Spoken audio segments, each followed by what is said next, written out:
más de tener cuidado más que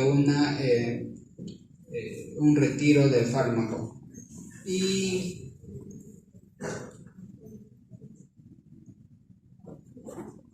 igual acá, la intervención a nivel de los problemas renales en estadio final, ¿no?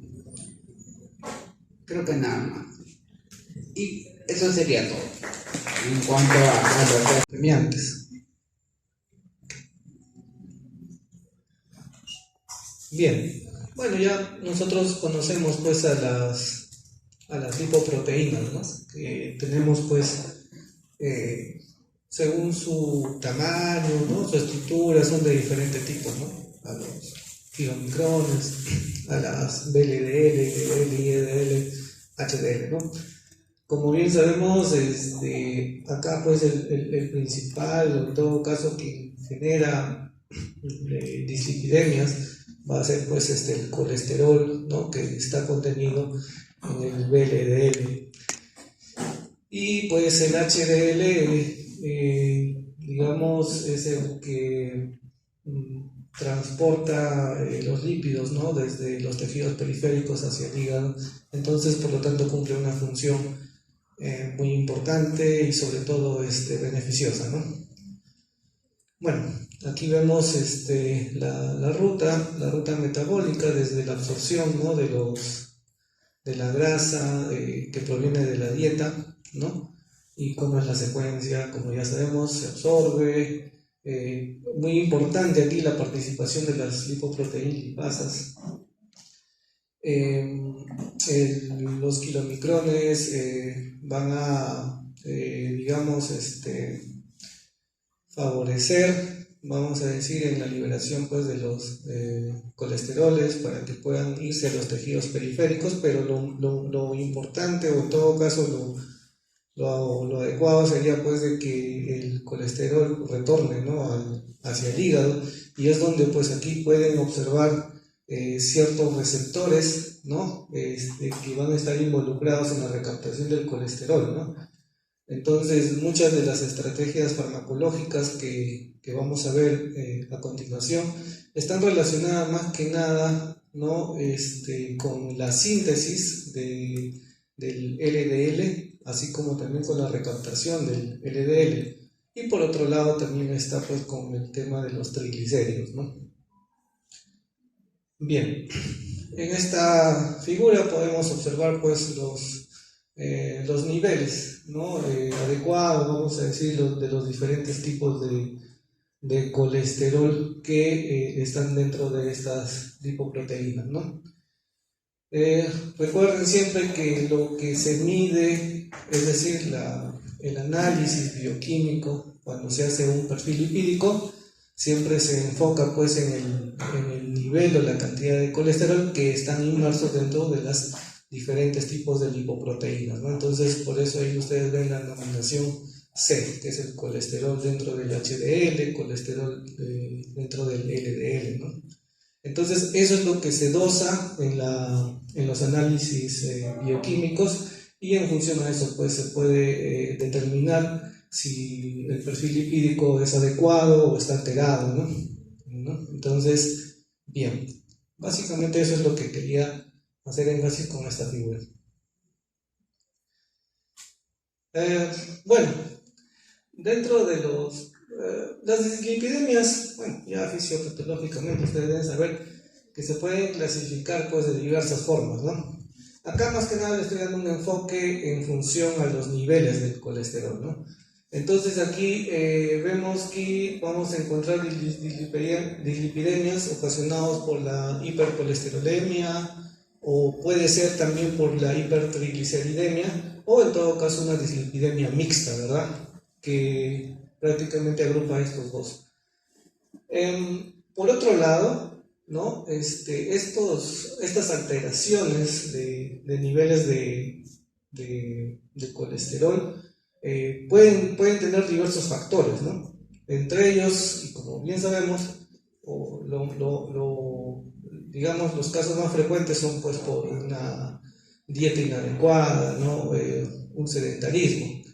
Sin embargo, también vamos a tener pues casos, ¿no? Que también están involucrados alteración, ¿no? del ADN, que es la hipercolesterolemia familiar, ¿no? Ahí que se puede clasificar, ¿no? En colesterolemia primaria, que sería la colesterolemia en este caso por una alteración genética, y las secundarias por hábitos alimenticios, o pueden estar también relacionados con algunas otras enfermedades tipo crónicas como la diabetes, hipertensión, ¿no? Bien. Entonces, frente a esta situación de dislipidemias, pues vamos a encontrar o tenemos ya identificados diversas estrategias. Bueno, básicamente fármacos, ¿no? Y ya las estrategias obviamente están en función a las características clínicas del paciente. Ya, como les había mencionado, las dislipidemias se pueden clasificar como primarias, ¿no? O también conocidas como genéticas, y esto pues se puede notar la hipercolesterolemia familiar, hipertrigliceridemia familiar, hiperlipidemia familiar combinada y déficit de HDL, ¿no? Generalmente, bueno, como seguramente ya sabemos, las dislipidemias primarias es por una alteración en el cromosoma 19, ¿no? Tanto las dislipidemias secundarias, tenemos pues, como ya habíamos mencionado, enfermedades, la obesidad, el alcoholismo, el tabaco, así como el sedentarismo. Las consecuencias, ¿no? que pueden acarrear, ¿no? O, claro, consecuencias, entre ellas y quizás lo que más común es la formación de placas, ¿no? De placas ateromatosas en las arterias. Aquí podemos observar entonces que en una etapa inicial, ¿no? Ocurre pues la famosa o conocida inflamación, ¿no? Y como ya sabemos, en inflamación pues lo primero que va a migrar hacia la zona lesionada pues son los diversos tipos de leucocitos, ¿no? En este caso los macrófagos y también los granulocitos, ¿no? Y esto obviamente pues va a generar un foco de inflamación, se van a activar diversas proteínas relacionadas con la inflamación, ¿no? Una de ellas, por ejemplo, son los inflammasomas, ¿no? Entre los inflammasomas tenemos el NPRL3, que está muy bien relacionado pues con las diferentes cascadas que vienen después, ¿no? Como liberación de citocinas, etc. Bueno, a todo esto, en el proceso inflamatorio, como sabemos, pues va a ocurrir, ¿no? Una oxidación de los lípidos, ¿no? Este fenómeno va a terminar pues en diversos productos de lipoperoxidación, y estos productos de lipoperoxidación, como bien sabemos, también, ¿no? En este caso van a ser DAMPs, ¿no? Patrones de daño molecular, que van a agravar, ¿no? Y hacer crónica pues, ¿no? la inflamación. En este caso, finalmente ya se forma pues una acumulación de una placa, se forma el ateroma, y por ende va a obstruir el paso, ¿no? O la circulación de la sangre de manera adecuada, ¿no? Entonces ahí es donde ya pues, se produce la aterosclerosis, y esto va a desencadenar diversas enfermedades cardiovasculares, y también pueden haber complicaciones renales. Bien. Bueno, entonces los fármacos que tenemos, digamos, o ya están clasificados, ¿no? Según su código ATC. Entre ellos tenemos a los fármacos, en primer lugar, y quizás el más conocido, son las estatinas, ¿no? Así como también los fibratos, en segundo lugar. Digamos, los fármacos que de alguna manera complementan, vamos a decir, el efecto tanto de estatinas y fibratos son pues los secuestradores biliares, el ácido nicotínico y otros agentes modificadores lipídicos. Bueno, dentro de estos otros agentes más adelante vamos a mencionar específicamente cuáles son. Sin embargo, los más conocidos y usados en la terapéutica son pues, las estatinas y los fibratos. Muy bien.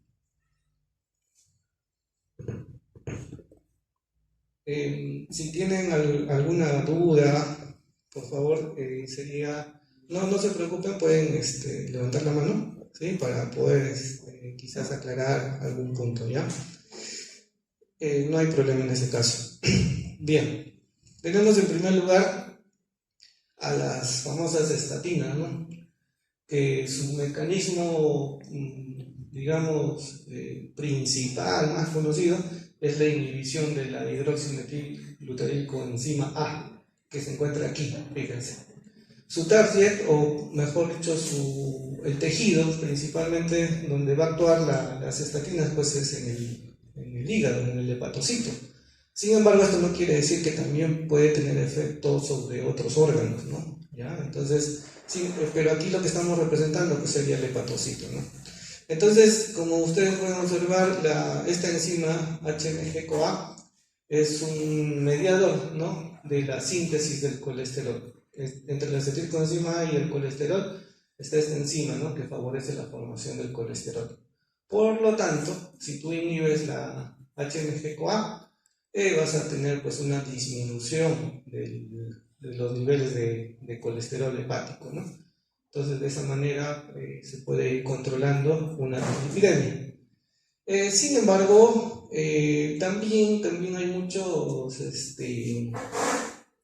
vamos a decir, ha habido un incremento del conocimiento de que las estatinas no solamente inhiben a esta enzima, sino también tienen un efecto, ojo, efecto antioxidante y también antiinflamatorio.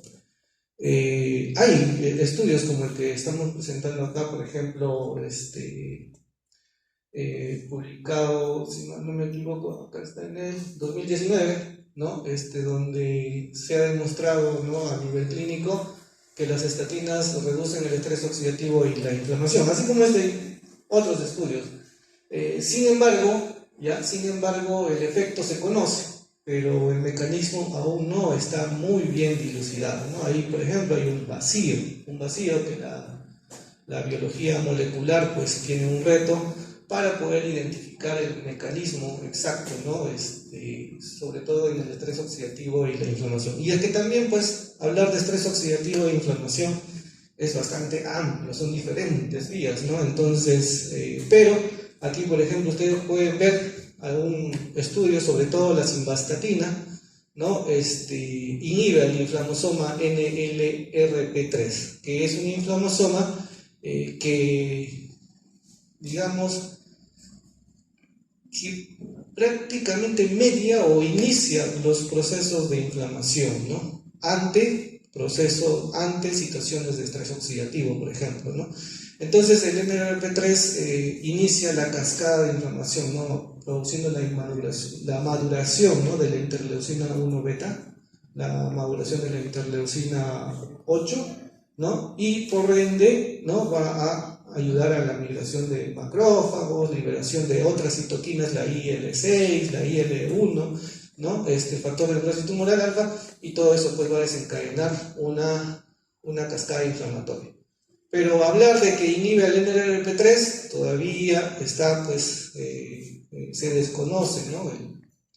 Específicamente el lugar o mecanismo de acción, ¿no?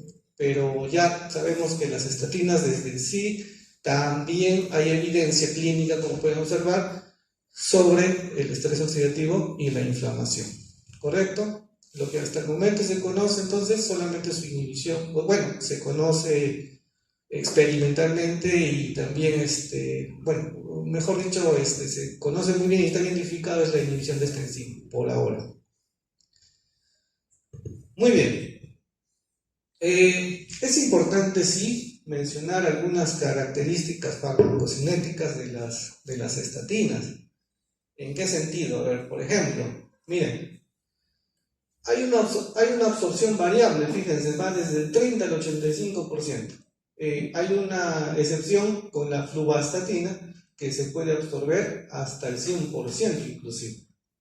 Pero fíjense la biodisponibilidad que tienen, ¿no? Van desde el 5 al 30%. ¿Y cómo explicamos esto?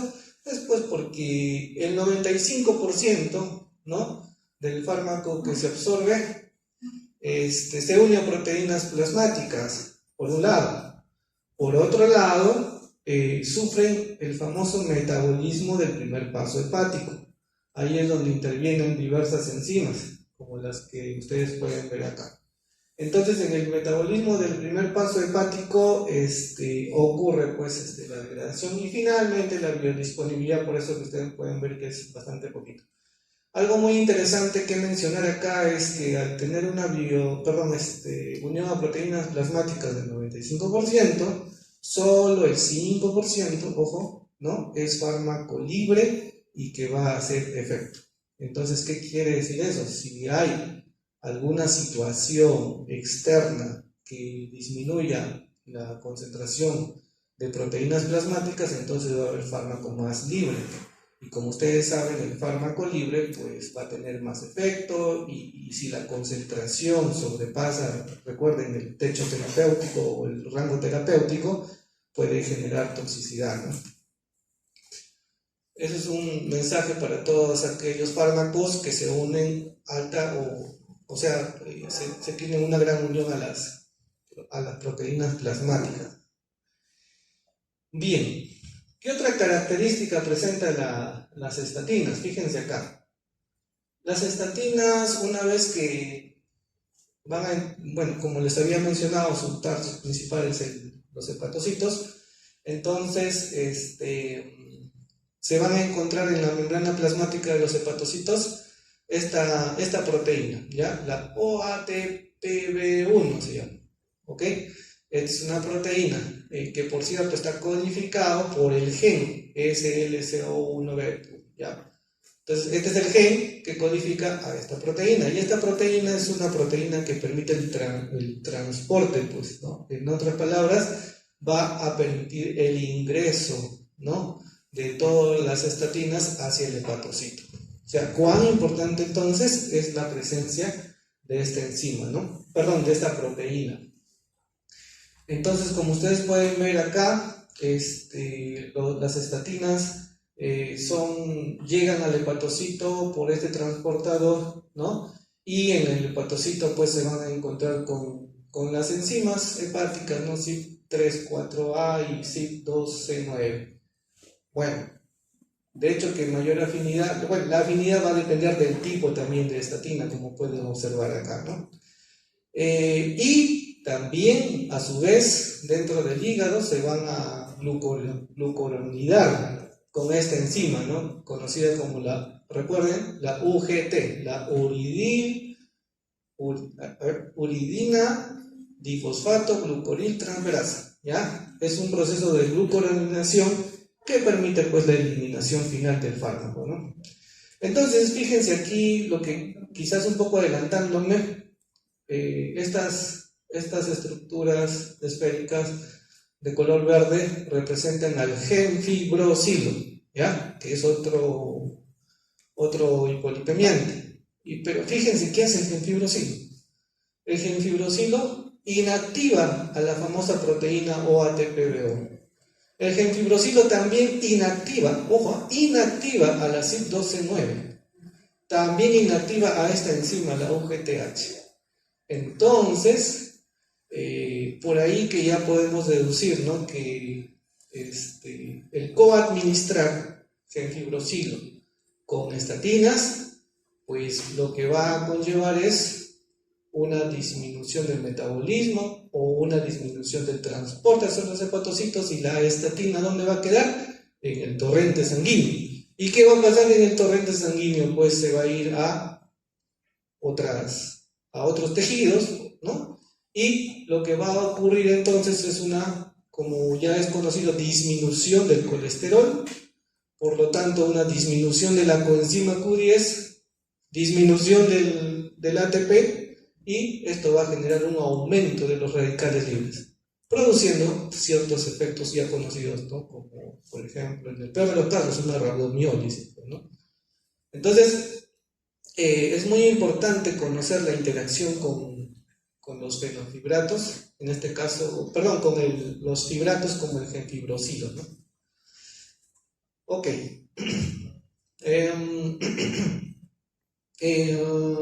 Bueno, su tiempo de vida media va de 1 a 4 horas, ¿no? Y hay excepciones como la rosuvastatina, torvastatina, pravastatina, pitavastatina, civastatina, como pueden observar, sus tiempos de vida media son más largos.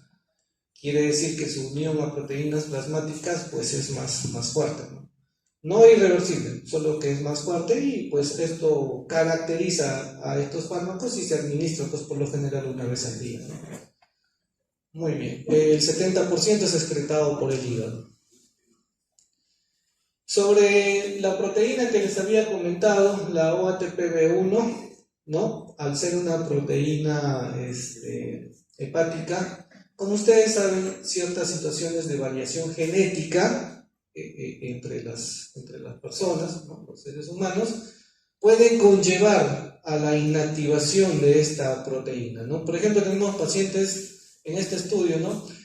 Pacientes con genotipo CC presentan variación en el gen. Recuerden que este gen codifica esta proteína. Entonces, si hay una modificación, sobre todo es una modificación epigenética, entonces pues va a disminuir la entrada de estatina al hepatocito, la estatina se incrementa en el plasma y en los miocitos puede desencadenar miopatía y el estado más avanzado, que es una rhabdomiólisis, ¿no?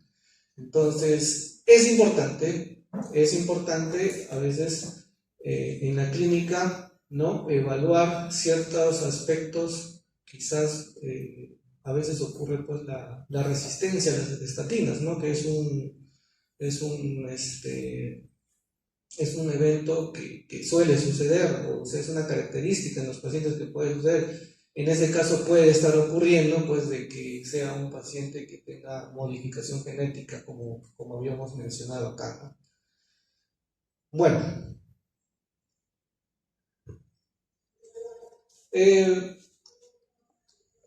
en cuanto al efecto de las estatinas, fíjense, pueden reducir el LDL entre 20 y 55%. Esto es muy bueno. Disminuyen también los triglicéridos y aumenta el HDL, ¿no? Hasta un 5 y 10%. En el endotelio van a aumentar los niveles de óxido nítrico, en la placa van a disminuir los monocitos, son antiinflamatorios, como ya explicamos, y también disminuye la agregación plaquetaria y el fibrinógeno, ¿no? Entonces, los usos terapéuticos, como ya mencionamos, van a reducir el colesterol LDL. Se puede administrar con las resinas, que son otros fármacos que vamos a ver en un momento, con niacina, con fibratos, pero mucho cuidado, ¿no? Con los fibratos y la niacina, y principalmente con los fibratos, porque ya mencionamos que pueden incrementar o aumentar los niveles de estatinas en la sangre, ¿ya?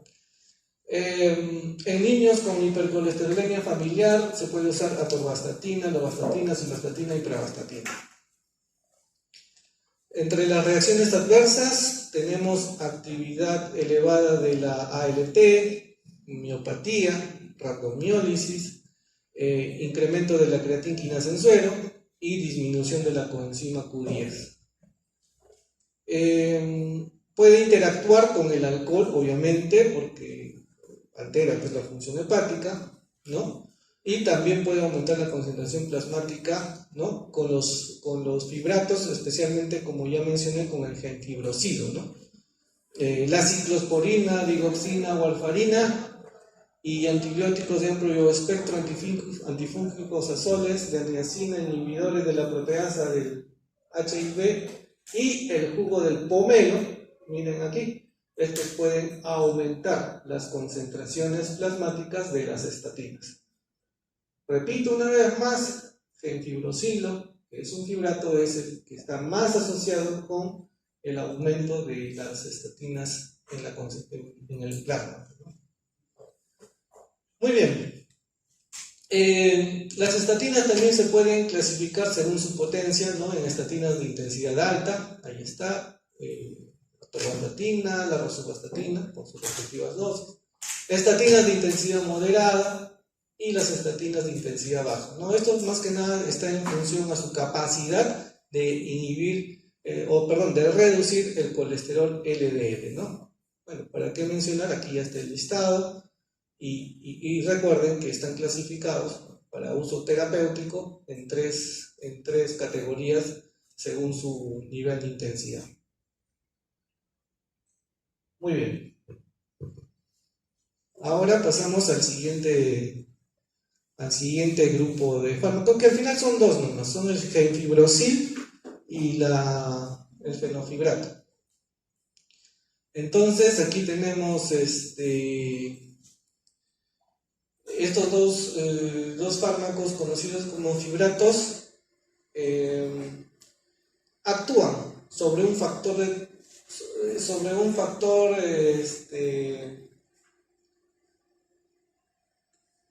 en este caso activan al PPAR-alfa, es un factor de transcripción, ¿ya? Este es un factor de transcripción que cuando se activa, ¿ya? Va a, obviamente, llegar hasta el núcleo. En el núcleo, antes de unirse a algún segmento o una parte específica del ADN, se va a unir al receptor de ácido retinoico y en conjunto, fíjense, van a hacer una modificación epigenética a nivel del ADN, específicamente en algunas secciones. Entonces, producto de esta modificación epigenética, van a tener se van a producir o se va a modificar, ¿no?, la producción de ciertas proteínas. En este caso, como es un fármaco, se supone que tiene que modificar para una mejora, ¿no? Por lo tanto, ustedes pueden ver, van a incrementar, ¿no?, las ApoA1, las ApoA2, las ApoAV, y por el contrario van a disminuir, ¿no?, la expresión o en todo caso la formación de la proteína ApoAC3. Y esto en consecuencia va a llevar pues a una mayor eliminación, ¿no?, de los triglicéridos, una disminución de la expresión del LDL, disminución de la densidad del LDL y también la oxidación del LDL. Y más bien lo que va a aumentar es a la enzima, en este caso a la proteína lipasa, ¿no?, la expresión de esta enzima. Entonces es muy importante, ¿no?, para ayudar al metabolismo de los lípidos. Bien, algunos aspectos aquí a tener en cuenta. Fíjense, tenemos unión a proteínas plasmáticas. Gemfibrosilo 95%, fenofibrato 99%. ¿Qué quiere decir entonces? ¿Quién se une con mayor afinidad? Obviamente el fenofibrato, ¿no? Por lo tanto, su tiempo de vida media va a ser pues mayor. Si no, fíjense acá, mientras que el gemfibrosilo es 1,5 horas, el fenofibrato es 20 horas, ¿no? Ahora, el metabolismo hepático de los fibratos, ¿ya?, es por la UGT. ¿Recuerdan esta enzima, ¿no?, que explicamos acá? A la uridina difosfato glucoril transferasa. ¿Ya? Esta enzima, ¿ya?, es la que metaboliza, pero bueno, ese metabolismo consiste en aportarle un grupo glucorínido para que pues pueda eliminarse, ¿no? En eso consiste este metabolismo. Entonces esta enzima pues media la unión, ¿no?, del glucorínido hacia los fibratos. Se dice que también podrían tener participan, ¿no?, enzimas de la citocromo P450, como la 12,9, por ejemplo, ¿no?, pero en todo caso es en menor proporción, tiene un efecto menor estas enzimas sobre los fibratos. Por eso que aquí no las he considerado, sí lo estoy mencionando, sin embargo la más principal es la UGTH, ¿ya? Entonces se elimina a nivel renal sin metabolizar en un 70% y un 60%. Recuerden que se une al ácido glucurónido. Eso no es una degradación, es una unión que lo hace más hidrosoluble y lo puede eliminar. Ojo, ¿ya? Entonces, en eso consiste su metabolismo, ¿ya? Por eso es que al final se elimina, pues, se dice, ¿no?, que se elimina sin metabolizar, porque el principio activo se mantiene, solo que está unido al ácido glucurónido. Otra característica interesante aquí con el fenofibrato, ¿ya? Perdón, con el genfibrosilo, inhibe, ojo, no es que la enzima lo metaboliza, sino el genfibrosilo inhibe a la CYP12-9. ¿Eso a qué conlleva? Recuerden que les había mencionado que los fibratos con las estatinas pueden aumentar el nivel de las estatinas. Entonces, hay estatinas que justamente necesitan a esta enzima para metabolizarse, ¿no? Aquí vimos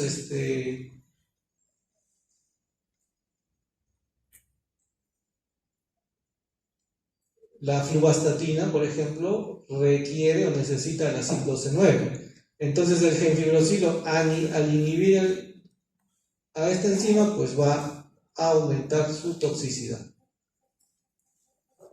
Muy bien, se usa para la hipertrigliceridemia cuando los valores son mayores de 200 miligramos por decilitro, hipertrigliceridemia en donde predomina la lipoproteína de baja densidad, hipertrigliceridemia como consecuencia de los inhibidores de las proteasas virales, ¿no? Entre sus reacciones adversas tenemos síntomas gastrointestinales, ¿no?, malestar gastrointestinal, mialgia, cálculos biliares por la inhibición de la enzima colesterol 7-alfa hidroxilasa, y el genfibrosilo tiene pues mayor caso de ratomiólisis en insuficiencia renal por fenofibrato, el fenofibrato mayor caso de insuficiencia hepática y pancreatitis que el genfibrosilo.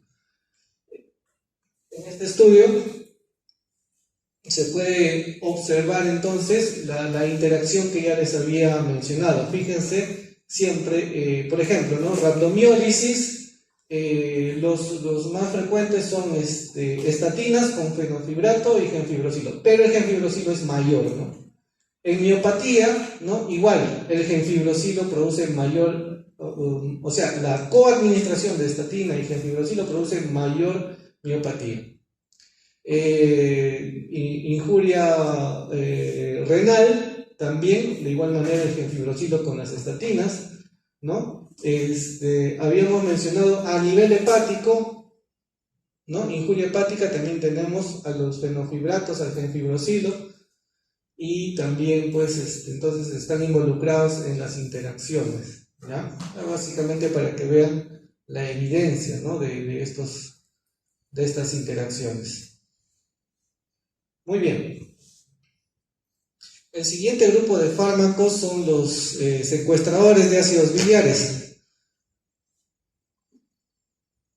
Estos secuestradores conocidos son pues la colestiramina, colestipol y colesevelam, ¿no? Estos fármacos, recuerden, al ser secuestradores de ácido biliar, por lo tanto no se absorben, pues, ¿no? O sea, llega al tracto gastrointestinal y lo que más bien se une, ¿no?, hacia los ácidos biliares y disminuye la absorción, ¿no? Entonces, estos fármacos de todos modos van a presentar un efecto menor, obviamente, que las estatinas. Fíjense acá, disminuye el LDL en un 12 a un 18%, ¿no? Esto va a variar dependiendo del tipo de fármaco. Como efecto podemos encontrar de que incrementa la eliminación del ácido biliar 10 veces y aumenta la expresión de los receptores del LDL. Obviamente este mecanismo aún no está delucidado o bien conocido, ¿no?, pero se sabe que sí, como efecto se ha evidenciado aumento de este tipo de receptor. Como reacción adversa, como todo fármaco que llega al sistema digestivo, no se absorbe, pues va a producir estreñimiento, distensión abdominal, pirosis y diarrea. como interacción podemos decir que disminuye la absorción de fármacos, ¿no? Disminuye la absorción de vitaminas, sobre todo las liposolubles, así como del hierro. Entonces, su principal uso es como coadyuvante en el tratamiento de la hipercolesterolemia primaria, ¿no? Pueden usarse con estatinas, ¿no? Y también o en todo caso con fibratos, ¿no? O sea, complementan, como dije desde un inicio, el tratamiento de las estatinas.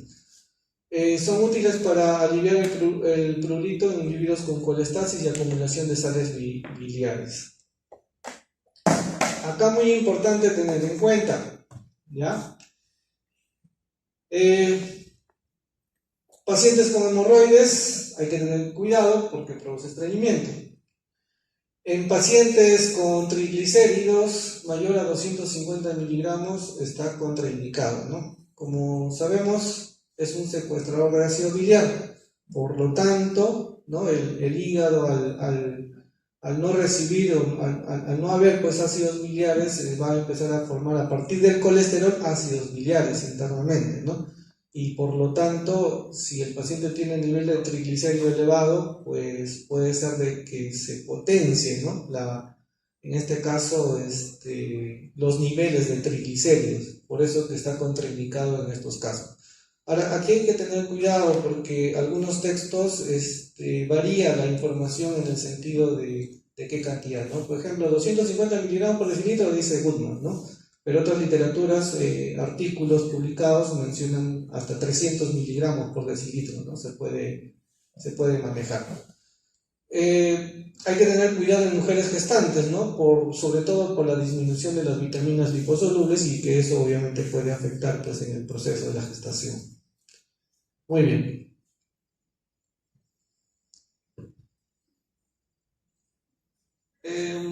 Tenemos aquí el otro grupo de fármaco, bueno, en sí son pues, es un fármaco, el famoso ácido nicotínico, o conocido también como la niacina o vitamina B3, ¿no? El ácido nicotínico, este es un artículo del 2015, ¿no? Donde nos explica, ¿no? ¿Cuál sería su mecanismo de acción, ¿no? Es un mecanismo de acción conocido, pero como que no está muy difundido, quizás porque más se usa pues como un complemento o un suplemento vitamínico, ¿no? Pero bueno, el asunto es que el ácido nicotínico, ¿no? Igual que en el caso de los fibratos, igual que en el caso de las estatinas, se van a unir a los hepatocitos, en este caso, específicamente a nivel de este receptor, que es un receptor unido a la proteína G1, ¿ya? Ojo, proteína G1. Entonces, al inhibir o al bloquear este receptor, ¿ya? Lo que vamos a tener en consecuencia es disminución del AMP cíclico, disminución de la proteína quinasa A, y por lo tanto estas dos enzimas involucradas en la liberación de ácidos grasos libres, conocidas como lipasa sensible a hormonas y el adiposito triglicérido lipasa, ¿no? Pues van a disminuir, y por lo tanto los triglicéridos, o en este caso va a haber una disminución de los ácidos grasos libres, ¿no? Que son pues el sustrato, vamos a decir, para la formación de los diferentes tipos de colesterol, sobre todo a nivel hepático. Entonces, eso sería pues cómo el ácido nicotínico actúa, ¿no? Por unión a este receptor. En consecuencia, algo muy interesante con este tipo de fármaco es que disminuye los triglicéridos hepáticos, miren, entre 35 y 50%, que es algo, un valor bastante interesante, ¿no? Y lo caracteriza justamente a este fármaco cuando un paciente pues tiene los niveles de triglicéridos altos, entonces puede irse asociado a una estatina con ácido nicotínico, ¿no? Así como también disminuye la síntesis del VLDL, LDL, como ya sabemos, por ausencia de su sustrato, del ¿cómo se llama? Del ácido graso libre, pues, ¿no? También se sabe que es el más eficaz para incrementar los niveles de colesterol LDL. Bueno, su absorción es casi completa, su tiempo de vida media es de 60 minutos y se metaboliza en el hígado. En este caso, algo muy interesante o que mencionar acá, que el ácido, perdón, la niacina como tal, ¿no? O vitamina B3, necesariamente tiene que metabolizarse, ¿ya? Para activar, o en todo caso para que recién se forme su forma, vamos a decir, se tiene que metabolizar para que se active, ahí está. Y su forma activa es la niacinamida, ¿no? Entonces, a nivel hepático, desde el primer paso hepático incluso, ¿no? Se metaboliza por esta amida oxidasa de nicotinamida, la NOA, ¿no? Que va a producir una glucuroninación, ¿no? Y pues así, de esa manera, va a ejercer su efecto y finalmente se elimina. Se usa en la terapéutica para disminuir la síntesis de LDL, incrementar el HDL, ¿no? Y se puede combinar con una resina o con una estatina también, ¿no? En este caso para normalizar el LDL. Entre sus reacciones adversas tenemos la vasodilatación cutánea, que puede suceder solo al inicio del tratamiento, calor, ¿no? Después de la dosis, prurito, erupciones, sequedad cutánea, acantosis, nicrans, náuseas, molestias abdominales, incremento de las aminotransferasas, hepatotoxicidad. Si presenta si hay alteración de la función hepática, necesariamente se suspende este fármaco. Ocasionalmente puede incrementar resistencia a la insulina y también arritmias auriculares. Pueden interactuar sobre todo con los antihipertensivos. ¿De qué manera? Pues van a aumentar su efecto antihipertensivo, ¿no? Por ejemplo, con los YECA, con los inhibidores o con los inhibidores ARA2, ¿no? Pueden, repito, aumentar su efecto antihipertensivo. Bien.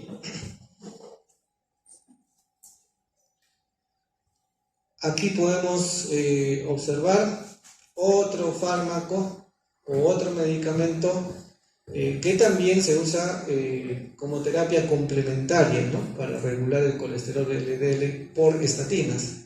Tenemos al famoso ezetimibe.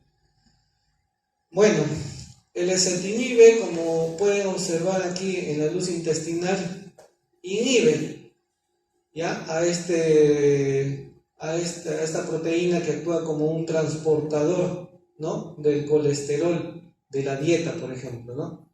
Entonces, de todos modos, se administra, se absorbe, se distribuye y pues su mecanismo de acción es específicamente en este receptor, ¿no?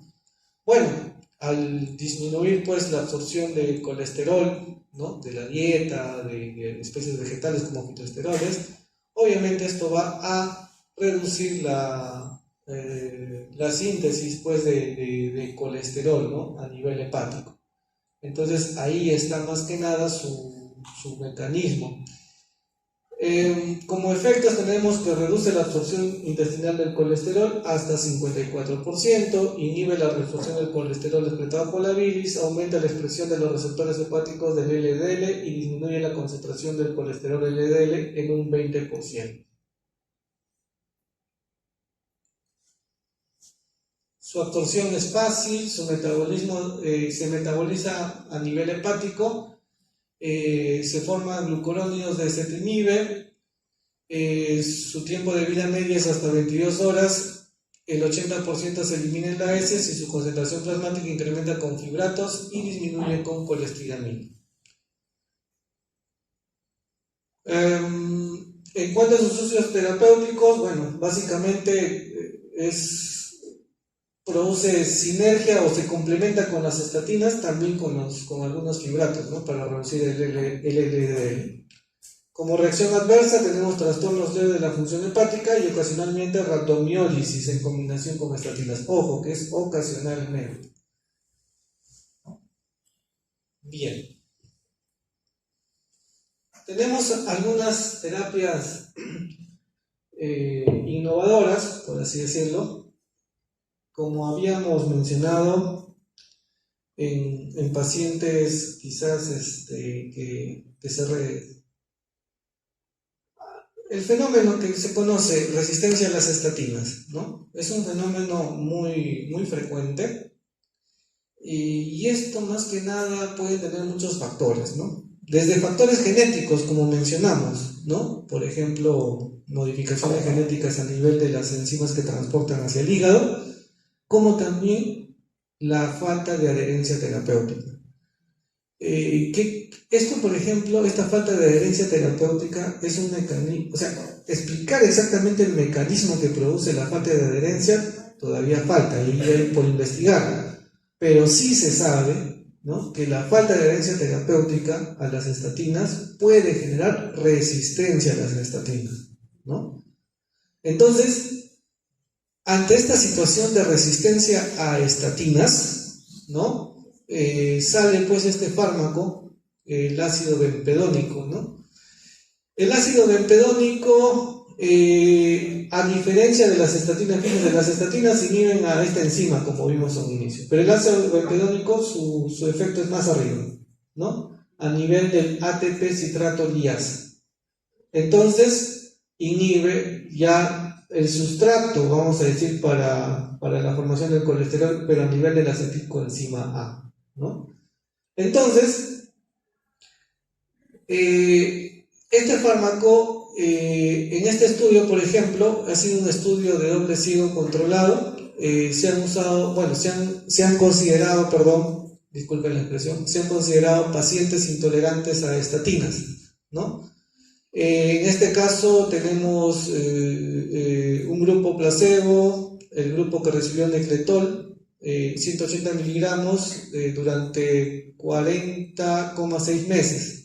Entonces, el Nexletol como resultado disminuyó la muerte por causas cardiovasculares, ¿no? Disminuyó también casos de infarto de miocardio no fatal, accidente cerebrovascular no fatal y favoreció la revascularización coronaria, ¿no? Entonces, esto es bastante interesante, este estudio que nos muestra el efecto del Nexletol o el ácido bempedónico.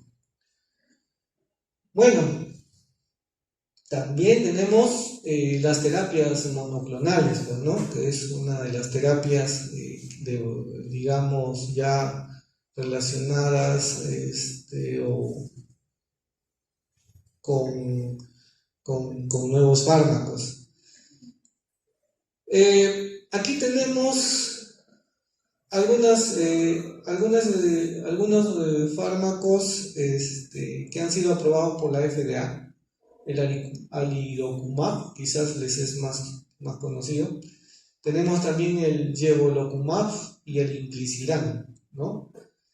El tafelocimab también es un anticuerpo monoclonal que comparten el mismo mecanismo de acción, pero lo he puesto así separadito porque el tafelocimab es un fármaco que ha sido probado en población china, ¿no? Esto justamente debido a que la evidencia clínica de la eficacia de estos tres fármacos de arriba han sido probados pues en pacientes de diferentes continentes, excepto a los asiáticos, ¿no?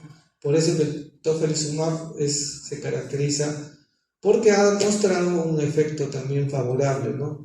Ahora, ¿cómo actúa? Inhibe pues a la proteína convertasa subtilicilina, más conocida como la PCSK9, ¿no? Esta enzima, PCSK9, como podemos observar acá, ¿ya? Aquí tenemos a un receptor de LDL, ¿no? El receptor LDL interactúa obviamente con el LDL para poder ingresar, pues, ¿no? Ingresa hacia la célula y obviamente se metaboliza. Pero esta enzima, ¿no?, es conocido porque disminuye la densidad y sobre todo vamos a decir, el efecto entre la unión del LDL con su receptor. Entonces interfiere, en otras palabras, esta enzima. Entonces este grupo de anticuerpos monoclonales lo que va a hacer es también mediante un mecanismo epigenético va a disminuir la acción, ¿no?, de esta enzima y por lo tanto va a haber una mejora en la recaptación de la lipoproteína, de la LDL, ¿no?, como podemos observar en la figura, ¿no? Entonces las evidencias pues han mostrado, por ejemplo aquí vemos la eficacia del alirocumab, ¿no?, como ejemplo. Esto ha sido demostrado en pacientes de África, Europa y América que tenían una característica como hipercolesterolemia familiar, ¿no?, y que tenían tratamiento con estatinas. En este grupo de pacientes es importante mencionar que para regular el LDL recibían estatinas y complementariamente recibían el ezetimibe. Entonces, justamente a un grupo continuó pues con el ezetimibe y otro grupo, en vez del ezetimibe, se les dio el alirocumab, ¿no? ¿Y qué tuvimos como resultado después de 24 semanas, ¿no? Tuvimos pues una disminución del LDL colesterol, ¿no?, en un 62%, ¿no? Y esto obviamente redujo eventos como infarto, accidente cerebrovascular y angina inestable, ¿no? Debo mencionar también que este fármaco se administra por vía subcutánea y cada 2 semanas, ¿no? Este es un seguimiento que se le hizo en 24 semanas a los pacientes, ¿no?, demostrando entonces que el alirocumab combinado con las estatinas fue mucho mejor que las estatinas con el ezetimibe. En este otro estudio podemos ver, ese es el estudio de los pacientes en China que también presentaban hipercolesterolemia, pero en este caso era una hipercolesterolemia no familiar, ¿no? Faltan estudios en hipercolesterolemia familiar, de hecho, seguramente ya están en camino, pero el tema es que este fármaco se administró de dos maneras, ¿no? Dosis de 450 y dosis de 600. Pero en ambos casos, fíjense la disminución del colesterol LDL, ¿no? 65% en dosis de 450 cada 4 semanas y 57,3% en dosis de 600 miligramos cada 6 semanas, ¿no? Entonces, esto, por ejemplo, demostró ya la eficacia de este fármaco, ojo, solo en pacientes, en este caso, chinos, ¿no? Eso no quiere decir que estos otros fármacos como el alirocumab no son eficaces. Sí, en la terapéutica también han considerado al alirocumab, pero querían ver pues el efecto en todo caso de este nuevo fármaco, ¿no? Las reacciones adversas, como pueden ver en ambos casos, son reacciones adversas pues que se pueden manejar o se pueden controlar con un adecuado seguimiento clínico, ¿no? Muy bien, chicos. Ahí termina mi presentación. No sé si hay alguna pregunta o duda.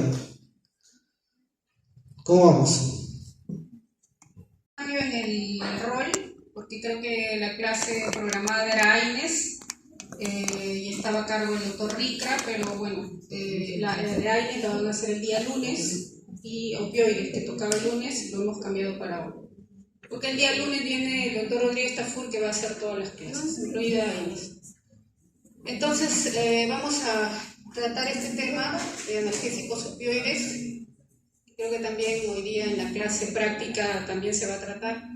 Vamos a empezar con un casito, el clásico, que lo toman en todos los exámenes de NAM, residencia, de todos los exámenes, y ahí vemos paciente varón de 70 años, diabético de larga evolución, no controlado, es diagnosticado de cáncer de páncreas en fase terminal, se encuentra hospitalizado en el servicio de oncología, presenta un dolor intenso, como pueden ver ahí, por lo que es tratado con morfina 15 miligramos, endovenoso. imaginamos que es endovenoso estar, ¿no? Es decir, rápido. No lo dice, no dice si es infusión, solo dice que endovenoso. Luego de unas horas el paciente se encuentra estuporoso, con Glasgow 7, tiene una saturación de 88. ¿Ya? Entonces, basado en este caso, les voy a preguntar más adelante. ¿Qué pasó? Basado en este caso, ustedes, ¿qué examen harían, ya sea examen clínico, examen de laboratorio o de imagen, etcétera, para confirmar ese diagnóstico? ¿Ya?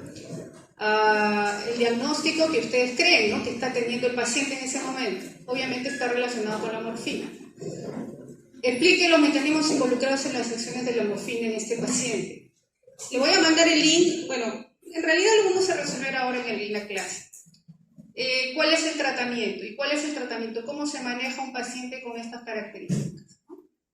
¿Ya? Entonces, a ver, tomen foto mental para que más adelante lo discutamos. Esto obviamente está relacionado con el tema de los opioides. Los opioides pues han sido utilizados hace muchos años. Y los primeros escritos o los primeros reportes datan de hace más de 4.000 años antes de Cristo, donde se observaban los cultivos de opio por los egipcios. También, por ejemplo, en Tel Aviv se encontraron vasijas, restos de vasijas que datan de 3.300 años antes de Cristo, donde se encontraron restos o trazas de opio. Quiere decir que ellos ya lo usaban desde esa época. También los papiros de Tebas en 1552 a.C. Bueno, en realidad hay mucha información respecto a eso. Si les interesa pueden buscar en los libros Historia de los opioides, hay mucha información. Pero esto es lo que nos interesa. ¿En qué momento se convirtió el opio en morfina? Porque en realidad lo que nosotros hacemos ahora es utilizar morfina en nuestros pacientes, ¿no? Morfina o derivados de la morfina. Eso fue en el año 1800, quien descubrió o quien hizo la síntesis del opio a partir de la morfina a partir del opio fue este investigador, este médico en realidad, Friedrich Wilhelm Solf, es un alemán.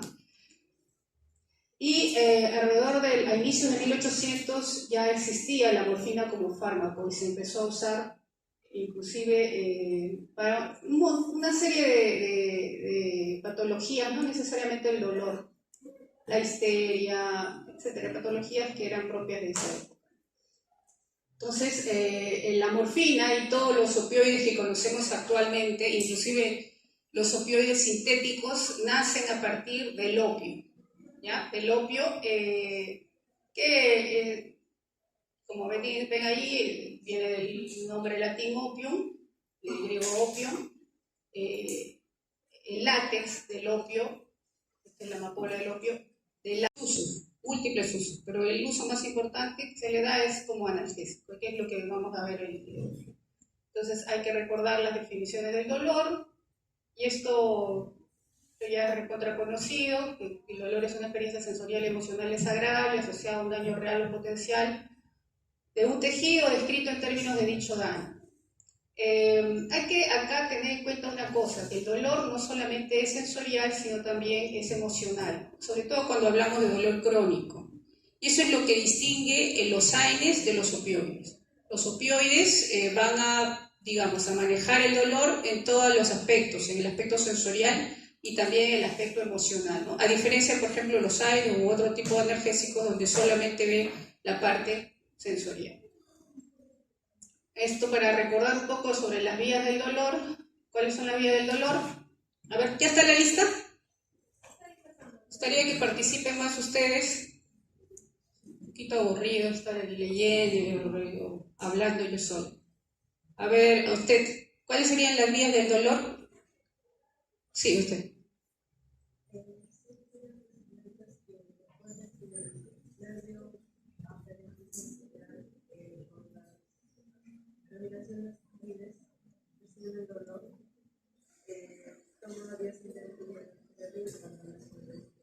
¿Cuántas neuronas componen la vía del dolor? A su compañera. ¿Cuántas neuronas componen la vía del dolor?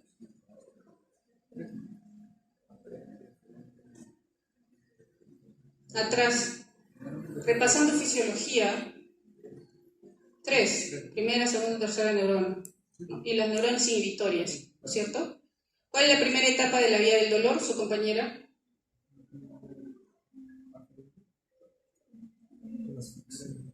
Porque si no, ¿cómo vamos a entender cómo funcionan los analgésicos? Si no sabemos cómo funciona la vía del dolor. Atrás, ¿cuál es la primera etapa de la vía del dolor? Su compañero atrás. La transducción. ¿Y en qué consiste la transducción?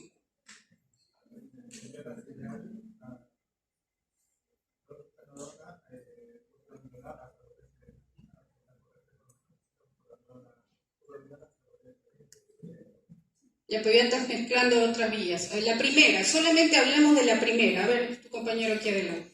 Transducción.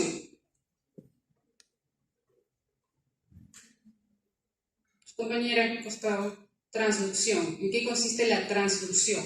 Estamos hablando de esto, ¿no? Transducción. Es decir, de esto. Atrás.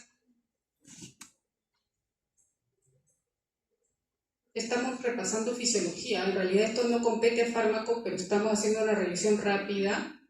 Para entender la farmacología tenemos que primero saber la fisiología o la fisiopatología. Compañero costado, transducción. Transformar un estímulo a un impulso eléctrico.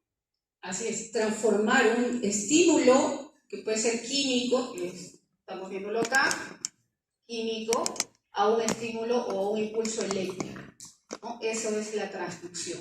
Entonces, en el estímulo químico que estamos viendo acá, van a participar una serie de mediadores, ¿no? A ver, cada uno me va a decir un mediador. A ver, ¿qué mediadores participan en la vía del dolor? Compañero.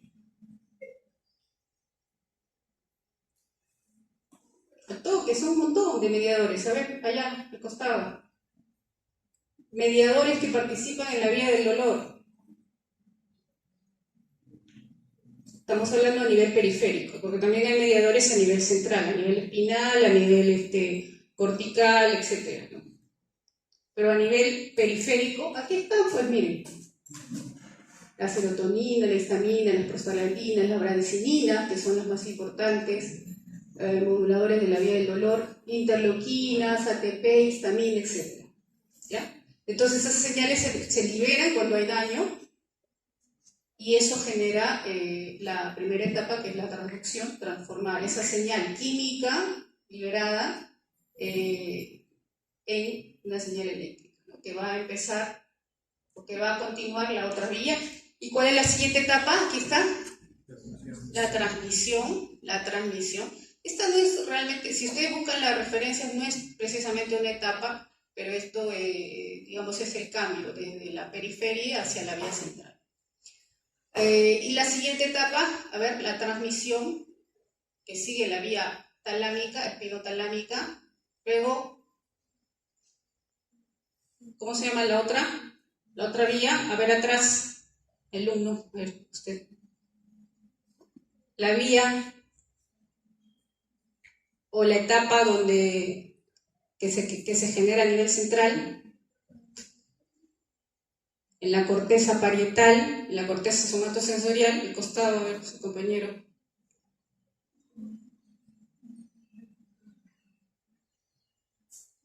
Su compañera. Ya, aquí está, integración e interpretación. Pero también se llama percepción, ¿no? Si ustedes revisan los textos, dice percepción. Esta etapa se llama percepción, porque aquí se percibe el dolor, ¿no? Todo lo que fue transmitido, subió, hizo el cruce, subió por la vía espinotalámica, llega al tálamo, en el rafe medio, sigue a la sustancia gris periacueductal, llega al tálamo, y del tálamo pasa a la corteza somatosensorial, y en la corteza somatosensorial ocurre la percepción, ¿no? ¿Qué significa la percepción? ¿Qué es la percepción? ¿En qué consiste la percepción? A ver atrás, compañero del polo celeste.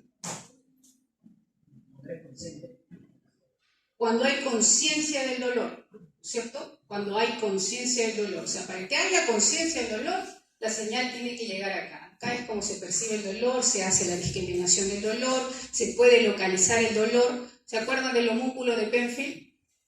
Que se encuentra en la corteza somatosensorial. Entonces, ahí el dolor recién se puede discriminar, ¿no? ¿Y la otra vía cuál sería? A ver, su compañero costado. ¿La otra vía cuál sería? ¿O cuál? ¿La otra etapa de la vía cuál sería? Su compañera al costado. No, la etapa. ¿Cuál es la otra etapa? Compañera al costado, chopa marrón. Disculpe, pero no tengo la lista, no tengo los nombres. La modulación, muy bien. La modulación. Entonces hay 4 etapas: transducción, transmisión, percepción y modulación. ¿En qué consiste la modulación? Su compañero al costado, ¿en qué consiste la modulación? Un poquito más alto.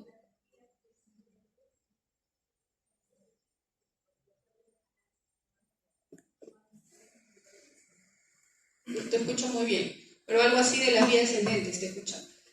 Existen vías descendentes inhibitorias, ¿no?, que van a participar en este proceso de modulación, ¿no? La modulación lo que intenta es reducir la intensidad del dolor, para que el dolor llegue a ser percibido de una manera menos intensa, ¿no? Y en ese proceso de modulación, ¿quiénes participan? ¿Quiénes participan en el proceso de modulación?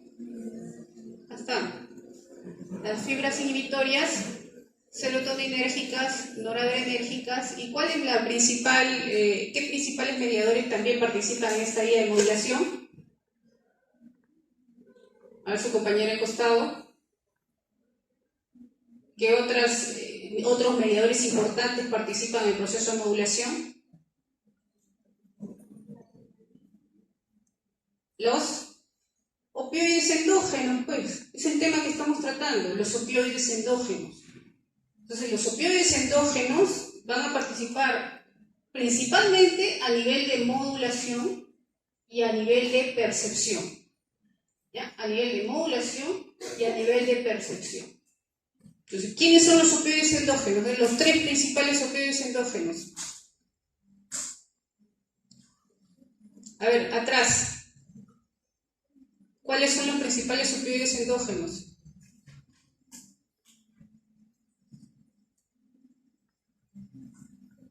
A ver, atrás. ¿Cuáles serían los principales opioides endógenos? Vamos a hacer un examen de fisiología. ¿Cuáles serían? A ver, alguien que levante la mano, que salga y cara por la promoción. A ver. Endorfinas. Muy bien. Encefalinas. Ya. Endorfinas, encefalinas y dinorfinas. ¿Ya? Entonces, lo que van a hacer los fármacos en realidad, los fármacos no descubren nada, ¿no? Lo que van a hacer es imitar a los opioides endógenos, obviamente de manera potenciada. ¿Ya? De manera potenciada. Entonces, cuando hablamos de fármacos opioides no estamos descubriendo nada en realidad, estamos imitando, mimetizando a los opioides endógenos. ¿Hay otras maneras de mimetizar? Sí. Por ejemplo, vamos a ver más adelante, la acupuntura es una manera de mimetizar la liberación o generar liberación de opioides endógenos. Pero otra manera de hacerlo es a través de fármacos, de uso de fármacos, vamos a ver. Bueno, entonces esta es la misma vía que acabamos de ver y vamos a ver entonces, ¿por qué es importante la vía? Les decía, porque así es como vamos a ver cómo actúan los blancos terapéuticos, cómo actúan los AINES, por ejemplo, que vamos a ver que principalmente van a actuar a nivel periférico aquí, a nivel inflamatorio, pero también tienen cierto rol central, pero básicamente a nivel periférico. Y los opioides que van a actuar en toda la vía central, por ejemplo, a nivel, ya hemos dicho, de la transmisión, de la modulación, sobre todo a nivel de la modulación y a nivel de la percepción. Aquí vemos a los opioides actuando a nivel la corteza parietal. Acá también vamos a ver en la sustancia del tríspero acueductal, van a haber muchos receptores opioides donde van a actuar estos fármacos. Y también vamos a ver que a nivel del rafe medio vamos a encontrar también receptores opioides y es ahí también donde van a actuar. El concepto se decía que los opioides, por ejemplo, los opioides le llaman analgésicos de acción central, ¿ya? Analgésicos de acción central. Pero también vamos a ver que existen opioides que van a actuar a nivel periférico, ojo, ¿ah? O sea, también se ha visto que hay receptores asociados a nivel periférico y que van a tener un control sobre el dolor periférico. Por eso es que ahora, por ejemplo, cuando un paciente tiene artritis, le inyectan opioides directamente a nivel articular y hay efecto. O sea, quiere decir que hay un efecto periférico también, ¿no? Pero principalmente el efecto lo vamos a ver a nivel central. Estos son los neurotransmisores que ya conocen ustedes, y esto es lo que tienen que aprenderse. Nunca olvidarse cuáles son los receptores, los neurotransmisores estimulantes, porque estos van a estar involucrados en la vía del dolor, en la nocicepción, y los inhibitorios, que van a tener un efecto antinociceptivo, ¿no? Por ejemplo, el GABA, la serotonina va a tener un rol también inhibitorio a nivel central, pero a nivel periférico, por ejemplo, tiene un rol estimulante. Receptor alfa-2 adrenérgico. Entonces uno se pregunta, ¿por qué un fármaco alfa-2 adrenérgico? ¿Qué tiene que ver con el dolor? Bueno, pues la verdad es que existen fármacos alfa-2 adrenérgicos que van a ser utilizados como analgésicos o coadyuvantes analgésicos. Bien, entonces esto para que vean los diferentes opioides endógenos y sobre los receptores sobre los que actúan. Lo que tenemos que entender aquí son los receptores. ¿Cuáles son los receptores? A ver, hace mucho.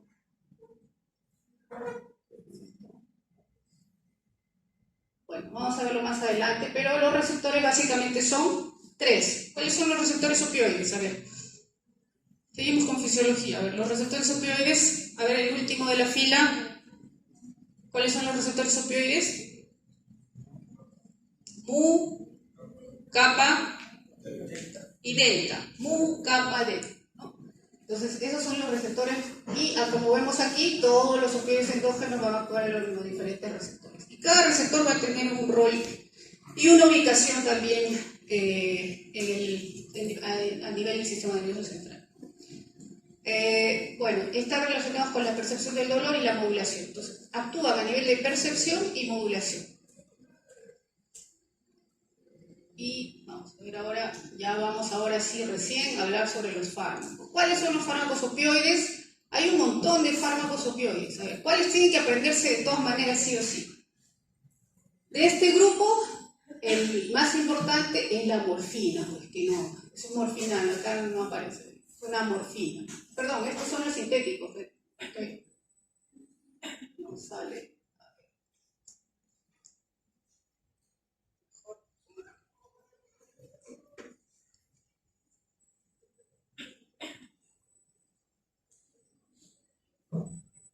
Ya, ahí están entonces los opioides. Hay una serie de formas de clasificar a los opioides. Pero lo que debemos de recordar quiénes son los opioides, la morfina, la codeína, que es el más usado. Por ejemplo, en la época del COVID, ¿qué es lo que más se usaba? Codeína o morfina. Si un paciente, por ejemplo, estaba ya, un paciente con COVID, no se le podía dar cama UCI, no había cama UCI, no se le podía poner el ventilador, ¿qué se hacía? Como terapia, como manejo, digamos, paliativo, administrar el morfina, no había para reducir la ansiedad. ¿Ya? Entonces, la morfina se ha usado mucho en la época de COVID. Y también la codeína, ¿no? ¿La codeína para qué se usa? ¿O para qué se usaba? Como antitusivo, ¿ya? La codeína, si bien es cierto, tiene efecto analgésico, su efecto analgésico es mucho menor que la morfina, pero principalmente se usa como antitusivo. En la época del COVID también se ha usado un montón de codeína como antitusivo. Hay otros, como vemos ahí, la oxicodona, la hidromorfona, por ejemplo. A ver, el doctor House, ¿a qué es adicto? ¿A qué era adicto? ¿Oxicodona o hidromorfona? Hidromorfona, pero el Vicodin, hidromorfona. Y la oxicodona, fentanilo, metadona. La metadona, por ejemplo, es un fármaco que se usa para la deshabituación, pero también tiene efecto analgésico. ¿Ya? Y también lo podemos clasificar de acuerdo a si son agonistas puros, parciales. Lo que hay que recordar aquí es, al menos, los antagonistas. Bueno, eso sí, de todas maneras. ¿Quiénes son los antagonistas? la naloxona y la naltrexona. Naloxona, que se usa para vía endovenosa, porque este solamente viene en presentación endovenosa, cuando hay casos de intoxicación aguda, y la naltrexona, que es utilizado de manera crónica, para uso crónico, por ejemplo, para manejo de reacciones adversas. Hay también recuerdo a la potencia, potentes y opioides débiles. Acá lo que faltaría es el tramadol, ¿no? Que en algunos textos no lo consideran como un opioide. Sin embargo, digamos que porque tiene acción en receptores opioides, ¿sí? Tiene acción en receptores mu, se le puede considerar como un opioide débil, ¿ya? Aquí agréguenle al tramadol. ¿Qué es lo que ustedes más van a usar? Porque difícilmente van a usar morfina. Lo que más van a usar ustedes es tramadol, ¿ya? Morfina ya usarán cuando ya sean usiólogos, anestesiólogos, ¿no?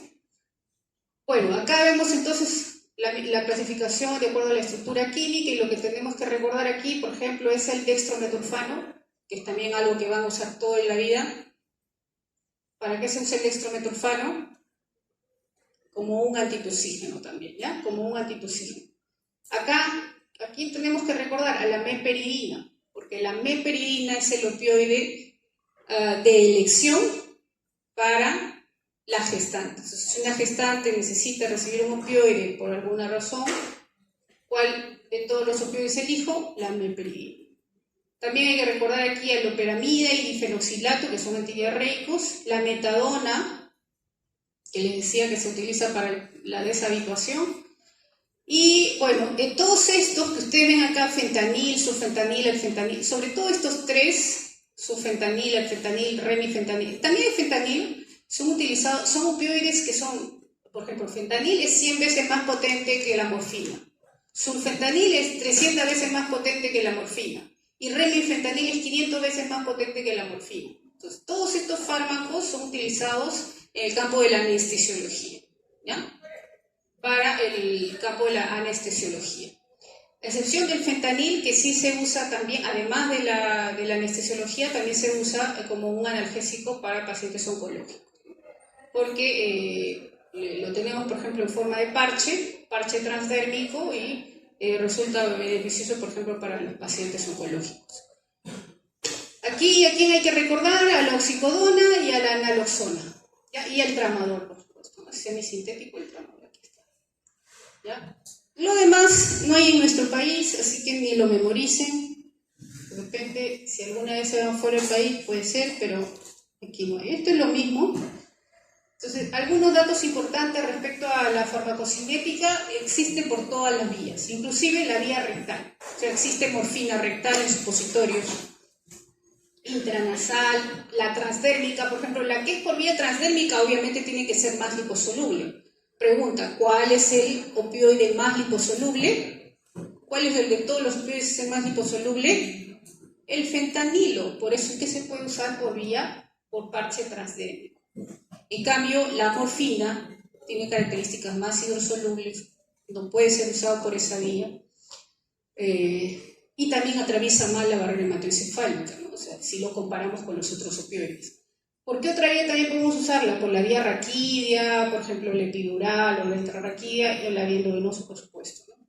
El fentanilo, como le dije, es altamente lipofílico, tiende a acumularse, se utiliza por parche.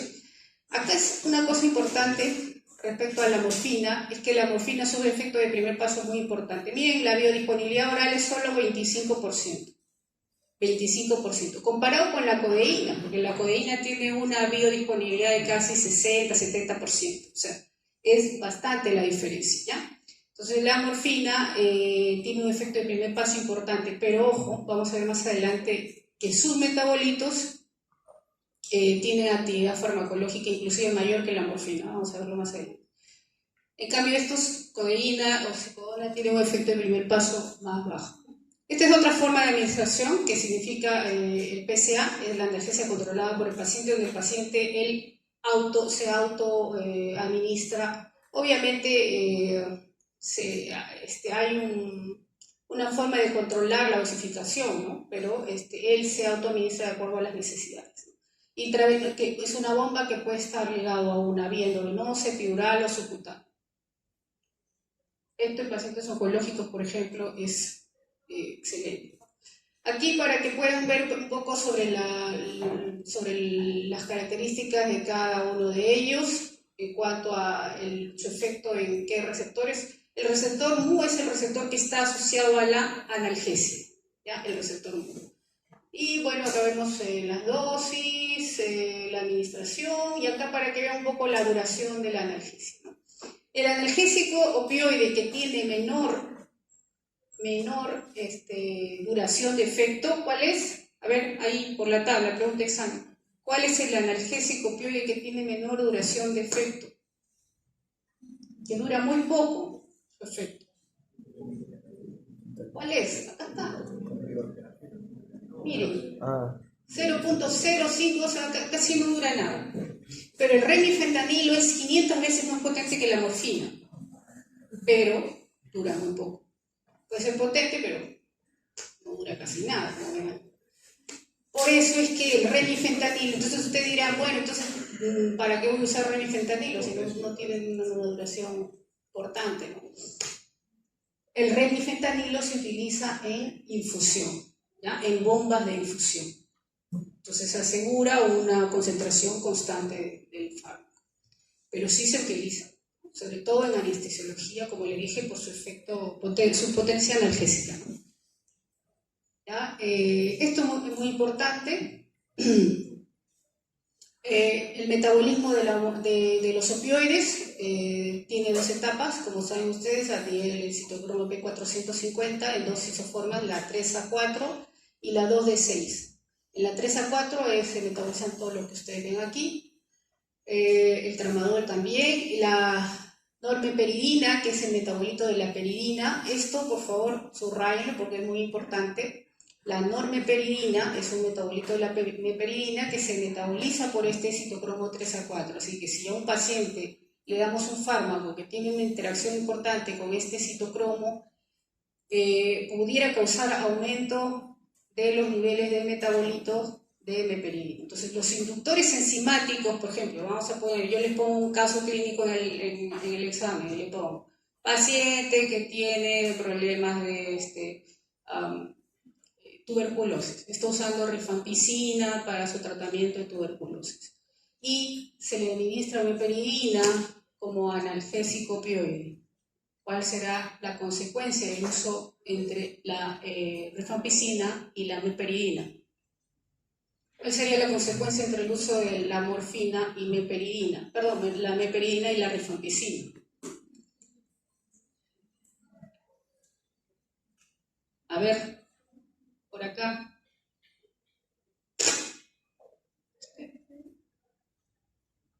No se acuerda. Atrás. ¿Ah? Convulsiones, pues acá está. Convulsiones. Estoy diciendo. ¿Por qué? Porque la rifampicina es un inductor enzimático. Acelera el metabolismo de la meperidina. Entonces va a generar un aumento de su metabolito. ¿Y cuál es el metabolito? La normeperidina. ¿Y qué efecto tiene la normeperidina? Produce convulsiones. Más aún, por ejemplo, si este caso lo trasladamos a pacientes epilépticos, porque los pacientes epilépticos, ¿qué usan? Fenitoína, ¿qué más? Carbamacetina. ¿Y estos fármacos qué efectos tienen? Son inductores enzimáticos. Son potenciales inductores enzimáticos. Entonces van a tener interacciones importantes, ¿ya? En este caso acá vemos, por ejemplo, que también hay otra isoforma que es el 2D6, donde también se metabolizan otros opioides. Requieren metabolismo de la glucuronidación, la codeína se desmetila a morfina. La codeína, como codeína, no tiene efecto. Se tiene que desmetilar a morfina para que rexoxen pueda tener acción. Puede acumularse. Ojo, hay que tener mucho cuidado en los metiladores rápidos, ¿no? Porque los metiladores rápidos van a generar mayor acumulación de morfina cuando el paciente usa codeína. Bueno, y este es otro proceso importante que es el proceso de glucuronidación. Tomemos como ejemplo la morfina. La morfina es uno de los fármacos que, si bien es cierto, pasa por el metabolismo de citocromo, su fase más importante es esta. ¿Por qué? Porque en el proceso de glucuronidación forma dos metabolitos importantes. El M3G, ¿ya? Que es la morfina 3 glucurónido, y el M6G, que es morfina 6 glucurónido. coronio 2,6-morfina. Entonces, si bien es cierto la mayoría, el 90% se metaboliza en M3G, bueno, puede haber un 10% que se metaboliza o forma este metabolito. ¿Cuál es la diferencia entre estos dos metabolitos? ¿Cuál es la diferencia? Que por ejemplo, de acá, vamos a empezar con que si bien es cierto es 10%, este metabolito M6G tiene una potencia de 4 a 6 veces más que la misma morfina. Entonces podríamos decir que es un metabolito activo, 4 a 6 veces más su potencia analgésica que la morfina. Y eso hay que tenerlo en cuenta porque en pacientes que tienen insuficiencia renal, ¿ya? En pacientes que tienen insuficiencia renal o que en pacientes que han recibido altas dosis de morfina, podría haber acumulación y por lo tanto pudiera haber acá podría haber acumulación y por lo tanto pudiera haber efecto depresor respiratorio, ¿ya? Entonces la acumulación, y eso hay que recordar, la acumulación de M6G va a estar asociado a mayor depresión respiratoria, ojo, ¿ya? Y cuando se acumula en insuficiencia renal o dosis alta. En cambio, el M3G va a estar más asociado, por ejemplo, a la excitación del sistema nervioso, que puede generar convulsiones, ¿ya? Entonces, M6G relacionado a depresión respiratoria, M3G está más relacionado con convulsiones, ¿ya? Convulsiones. Lo mismo ocurre con la hidromorfona, porque la hidromorfona también se degrada y se forma metabolitos similares a la morfina. Ya, la heroína y el remifentanilo se metaboliza por estearasas plasmáticas, por eso decíamos el remifentanilo su duración es minutos, ¿no? Minutos, dura muy poco. ¿Y eso por qué? Porque es metabolizado en el plasma, o sea, no necesita el hígado. Pregunta de examen entonces, si tengo un paciente con insuficiencia renal y tengo que elegir entre morfina y remifentanilo, ¿qué elijo? Remifentanilo. ¿Y cuál es el sustento de eso? Bueno, y ahí lo tienen en la diapositiva. Bueno, esto es similar. Lo que más tienen que estudiar ustedes es el tramador, porque eso es lo que más van a usar. ¿Ya? La analgesia comienza, como dice ahí, 1 hora después de la administración, su punto máximo es a las 2 o 3 horas, pero el efecto dura 6 horas. El tramador se administra por eso cada 8 o cada 6 horas.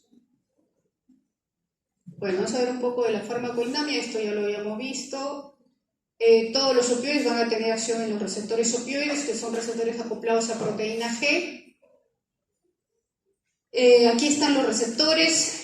Lo que tenemos que recordar es estos receptores, porque son los receptores que van a estar asociados a la analgesia. Los receptores MU o MO, receptores M1 y el receptor M2. ¿Ya? Hay que recordar entonces qué efecto produce la acción sobre el receptor M1 y qué efectos producen sobre los receptores M2. M1 asociado a analgesia, dependencia física. M2, depresión respiratoria, euforia, concentración prurito y miosis. ¿Ya? Miosis. Eso es lo que hay que aprender. El resto escapa, bueno, también hay un efecto analgésico, pero sobre todo a nivel espinal y la miosis. Igual acá vamos a ver que existen otros receptores, por ejemplo el receptor epsilon, que está asociado a control periférico del dolor, ¿no? Lo que les decía al inicio, ¿no? Si nosotros revisamos los textos de hace más de 20 años, todos decían que los analgésicos opioides solamente tenían acción central y nada que ver periférico. Pero ahora se han descubierto nuevos receptores, como por ejemplo, que es el receptor epsilon, que por ejemplo se asocia al control periférico del dolor. Inclusive hay un efecto antiinflamatorio, que es menor si lo comparamos, por ejemplo, con los AINES, pero que también ayuda ahí en la analgesia. Entonces, por ejemplo, el receptor epsilon se ha asociado el efecto analgésico provocado por la acupuntura. Entonces, el que dice que la acupuntura no sirve es mentira, porque ya existe evidencia de que la acupuntura estimula estos receptores epsilon periféricos, que van a generar la liberación de también que van a generar liberación de opioides endógenos, ¿no? Y eso ya ha sido comprobado a través de estudios de imágenes inclusive. Acá vemos entonces un poco para revisar el mecanismo de acción de los opioides. Los opioides, en la mayoría de ellos tienen acción en los receptores mu, excepto, como les dije, el tramadol, que si bien es cierto tiene acción en receptores mu, su acción analgésica principal se basa en la acción a otros niveles, no tanto en el receptor mu. Bien, entonces recordemos, esta es la fibra presináptica, esta es la postsináptica, y vamos a encontrar receptores opioides en la presináptica, como vemos acá, y a nivel postsináptico. A nivel presináptico, el estímulo es un receptor tipo proteína GI. El estímulo del receptor va a provocar bloqueo de los canales de calcio, y si evita el ingreso de calcio, entonces evita la liberación de neurotransmisores. ¿Qué neurotransmisores son? Los neurotransmisores excitatorios que van a ser nociceptivos. ¿Cuáles serían? El glutamato, ¿no es cierto? El glutamato principalmente.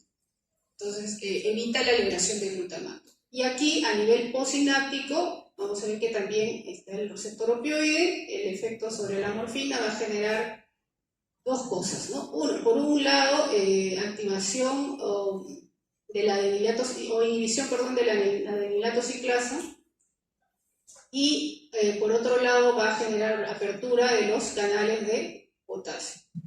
La apertura de los canales de potasio, ¿qué va a provocar? ¿Qué va a provocar si se abre el canal de potasio? Repolarización. ¿Ah? Repolarización. Repolarización, así es. Abre los canales de potasio, se va el potasio, se repolariza la membrana y ya no se produce la transmisión del dolor. Y ya no se produce la transmisión dolorosa. Y a nivel de canales de sodio va a producir bloqueo de los canales de sodio. ¿Ya?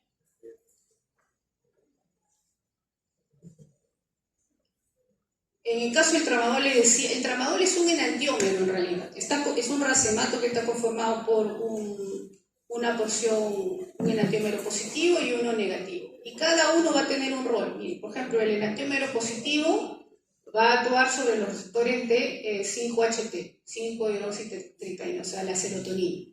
Según el receptor, inhibe la recaptación de receptores de serotonina. Inhibe la recaptación de serotonina. Entonces, pregunta examen, ¿qué pasaría si un paciente depresivo, ya que está en tratamiento para depresión, una depresión moderada, está usando sertralina o fluoxetina, le administras tramadol? ¿Qué efecto adverso esperas observar? ¿Ah? A ver, levante la mano el que sabe.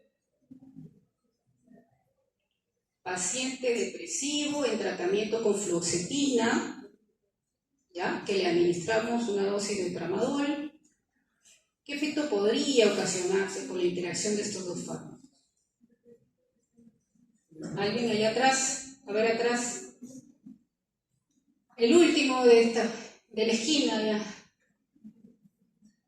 ¿Escuchó la pregunta? A ver, ¿qué interacción pudiera haber? Ahí está la respuesta. No les estoy inventando nada, ahí está.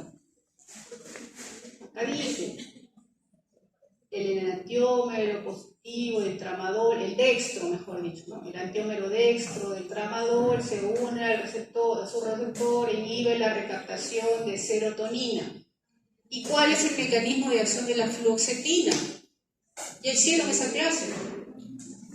Inhibir la recaptación de serotonina. Si tenemos dos fármacos que inhiben la recaptación de serotonina, ¿cuál será la consecuencia? Un síndrome serotoninérgico. ¿Ya? Un síndrome serotoninérgico. No les voy a poner tan fácil en el examen. Yo les voy a poner el cuadro del síndrome y ustedes van a tener que hacer la inferencia.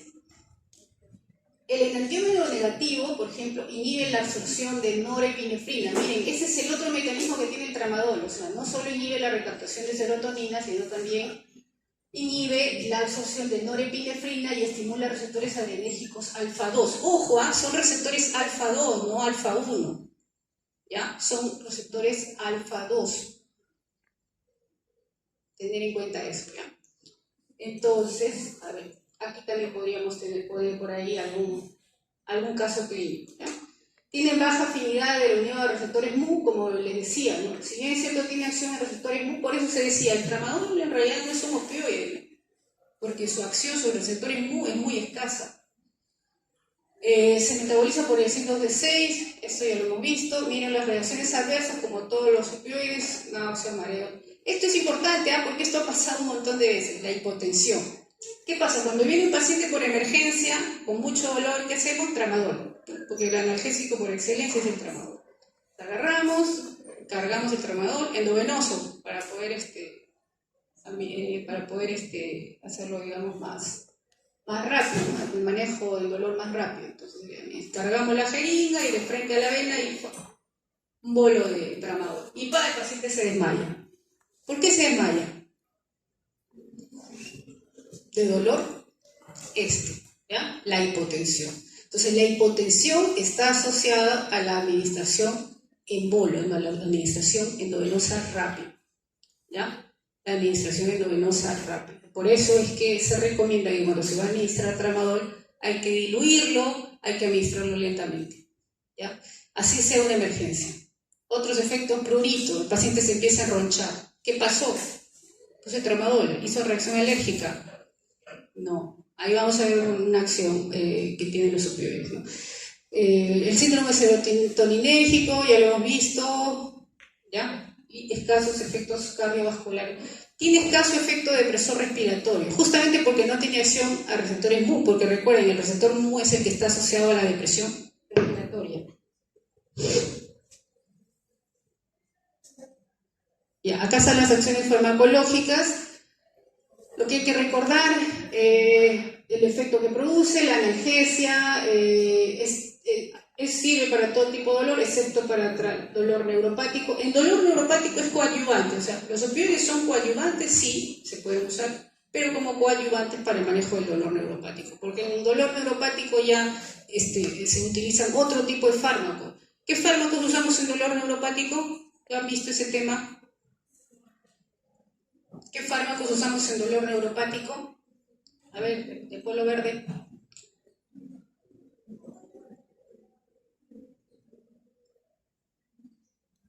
¿Qué fármacos?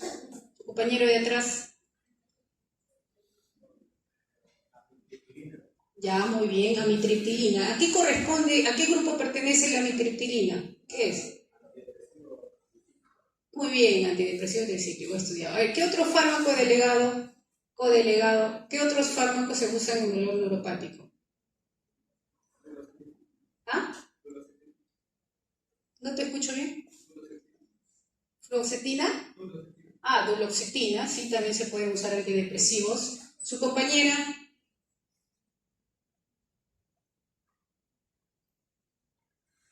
Los antiepilépticos. Han hecho la clase de antiepilépticos. Los antiepilépticos también se pueden usar como analgésicos para dolor neuropático. Es más, son los primeros. Van a la cabeza. O sea, todo paciente con dolor neuropático, lo primero que hago es administrarle antiepilépticos. ¿Qué antiepilépticos? Gabapentina en la cabeza, lo más usado. Carbamazepina. Si no tienen plata para gabapentina, carbamazepina, que es la más barata. Carbamazepina, gabapentina, y luego vienen ya los de tercera generación. Ya, pero se puede usar ustedes, sí, pero como les dije, como coadyuvantes, ¿no? Produce relajación y euforia.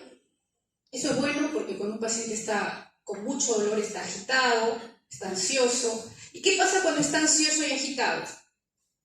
Lo que pasaba, le decía en el ejemplo del paciente con COVID, ¿no? Cuando el paciente estaba con COVID, un COVID severo, ¿no? Saturando estaba saturando en 60, en 50, necesitaba ventilación mecánica, no había ventilador.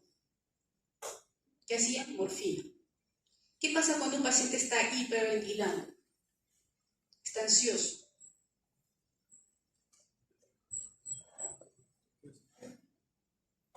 A ver, analicen. ¿Ah?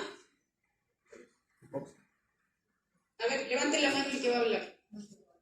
¿Quieres decir algo? Esa va a entrar en el examen, ¿eh? ¿Ya?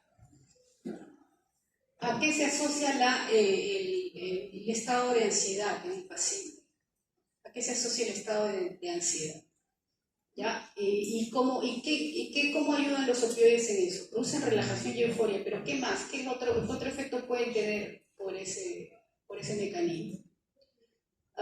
No debería el paciente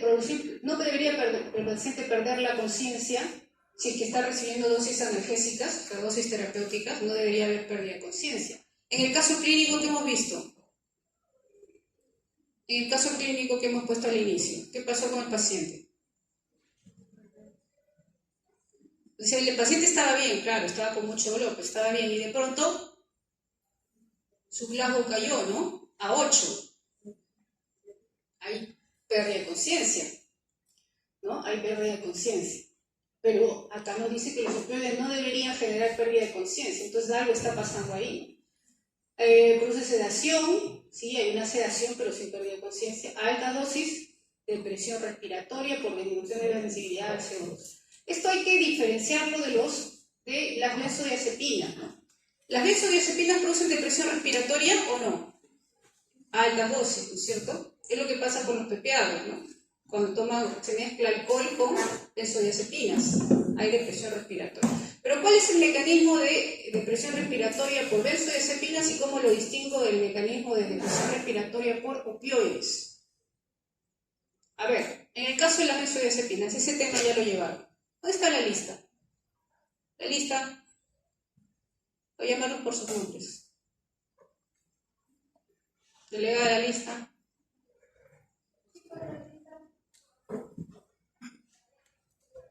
A ver, pásame la lista. Pásame. No voy a hacer temas. A ver. Vamos a llamar a...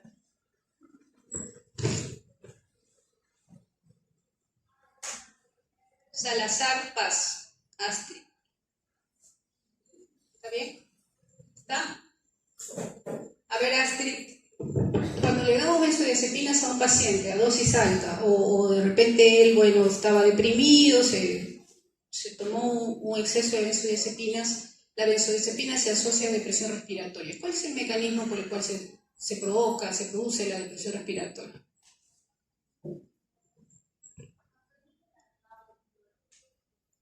Ya, pero ese es el mecanismo de acción, pero la pregunta es, ¿qué pasa? ¿Por qué es que se produce la depresión respiratoria en él?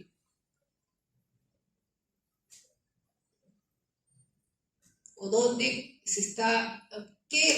¿Cuál es la explicación de la depresión respiratoria? ¿Qué está pasando?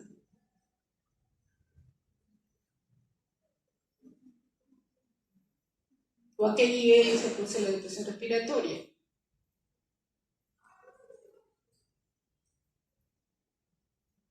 Una parálisis, por ejemplo, de los músculos respiratorios puede producir depresión respiratoria, ¿no?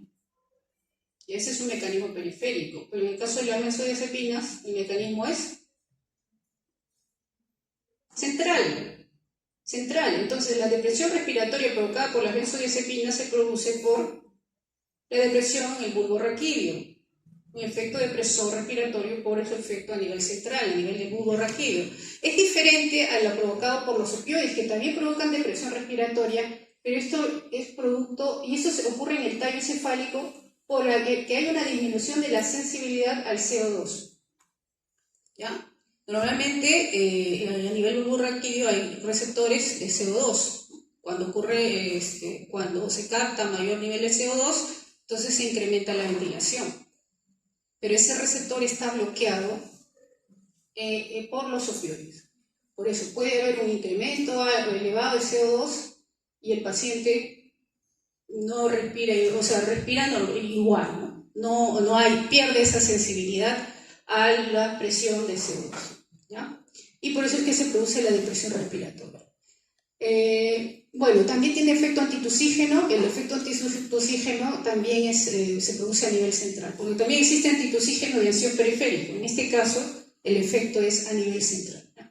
Inhibe el reflejo de la tos, también a nivel vulvar. Náuseas y vómitos, a nivel central hay un punto. ¿Cómo se llama el punto donde se producen las náuseas y vómitos? ¿Cómo se llama?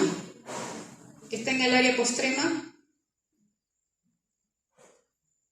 Anatomía, fisiología. que es estimulas ahí y el pollo vomita. Eso era un experimento antiguo que hacíamos en farmacología, ¿no? Estimulamos el área postrema y el pollo vomitaba. ¿Cómo se llama ese punto? La zona quimiorreceptora de gatillo. La zona quimiorreceptora de gatillo. Entonces, los opioides estimulan esa zona quimiorreceptora de gatillo y por eso es que pueden provocar náuseas y vómitos. ¿Ya? Náuseas y vómitos. Esto es importante, ¿eh? Los opioides en analgesia no tienen efecto techo. ¿Qué significa eso? Que tú le puedes seguir dando opioides y el efecto analgésico va aumentando, cada vez va aumentando, ¿no? Pero todo depende de la dosis. Sigues aumentando. Eso no ocurre con los AINES, ¿eh? Hay que diferenciarlo con los AINES. Tú le das AINES y llega un momento en que ya se acaba. Si tú le sigues dando AINES, vas a tener efectos adversos, pero no más efecto analgésico. En cambio, con los opioides no ocurre eso. Tú le sigues dando más dosis y cada vez va más efecto analgésico, pero también obviamente más efectos adversos, ¿no? ¿Ya? Eso se llama, que no, por eso se dice que los opioides no tienen efecto techo. Vamos a ver acá, relajan el tono del músculo intestinal, reduce la peristalsis, ¿ya? Esto es importante, reduce la peristalsis, ¿qué quiere decir? Que puede provocar ¿qué cosa? Estreñimiento, muy bien. Acá contrae el esfínter de Oddi. A ver, ¿qué pasa si por ejemplo viene un paciente por emergencia, ¿ya? Que tiene un cólico biliar, ¿ya? Tiene un cólico biliar y tiene un dolor muy intenso, entonces lo que yo hago, agarro el tramadol o agarro morfina y le administro morfina. ¿Está bien o está mal? Miren esto, contrae el esfínter de Oddi. Y el esfínter vesical, bueno, el esfínter vesical es otra cosa, pero el esfínter de Oddi, si contrae el esfínter de Oddi y también las vías biliares, ¿qué pasa? A ver, usted que ha levantado la mano.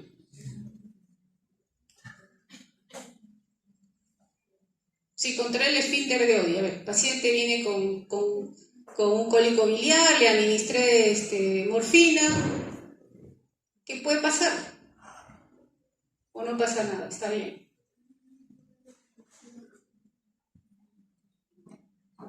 A ver, alguien, haga la deducción.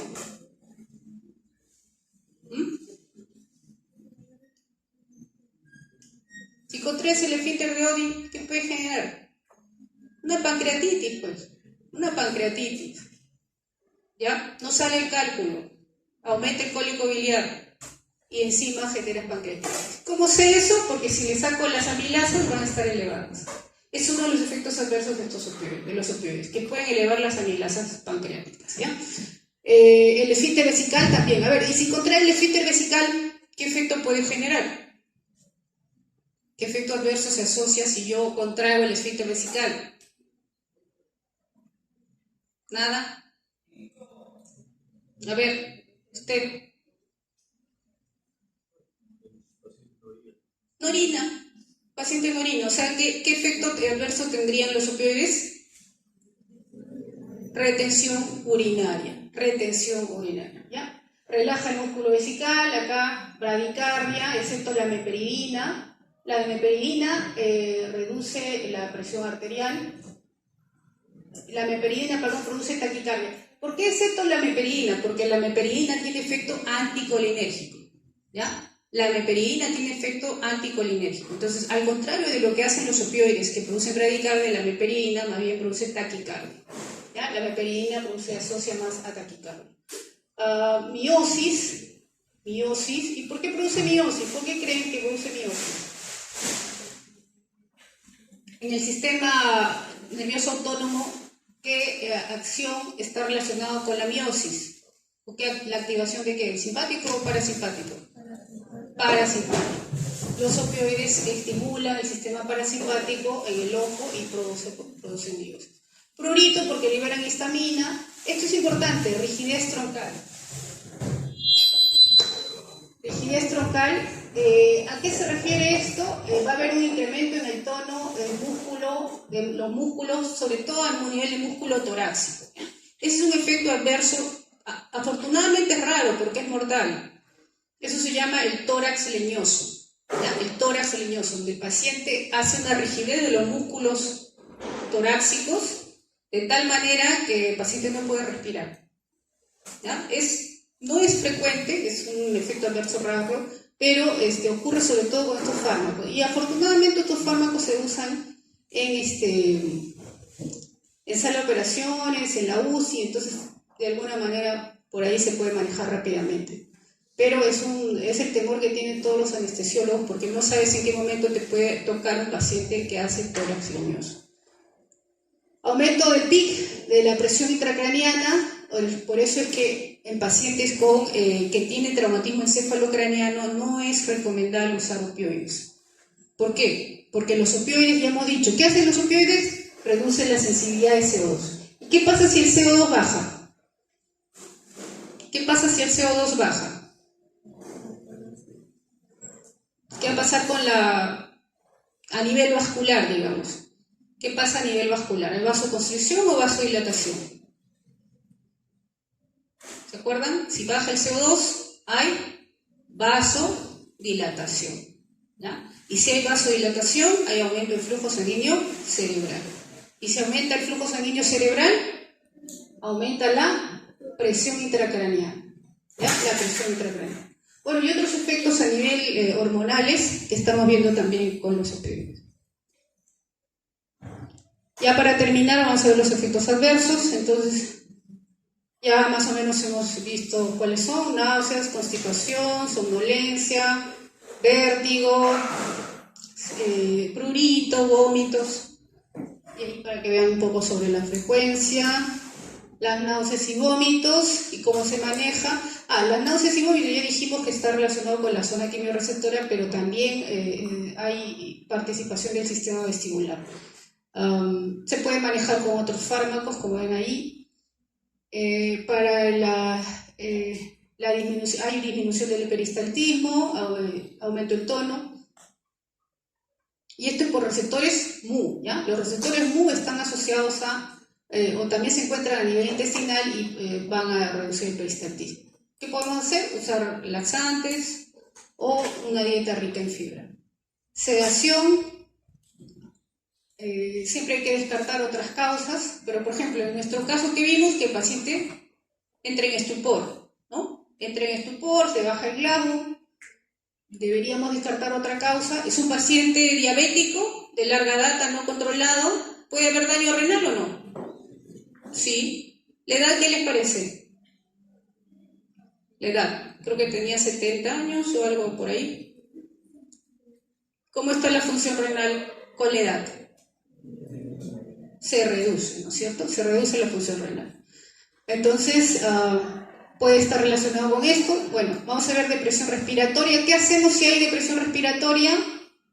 Lo tratamos con naloxona, 0.4 miligramos, bueno, y todo eso. No les voy a preguntar dosis, sé que no se aprendan las dosis.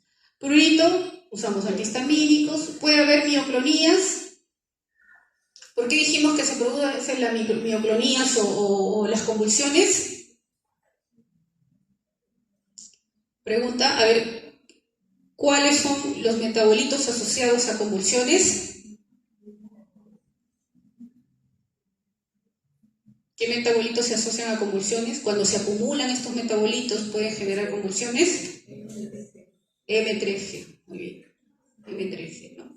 Y también existe un metabolito de un fármaco que se asocia a convulsiones. ¿Cuál es? ¿Qué fármaco? ¿De qué fármaco estamos hablando? Cuyo metabolito se asocia a convulsiones, la normeperidina, ¿no?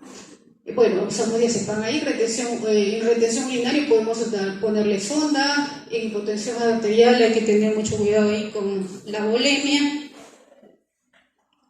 ¿Cuál es la triada de intoxicación por opioides? Triada de intoxicación por opioides. Sedación y confusión mental.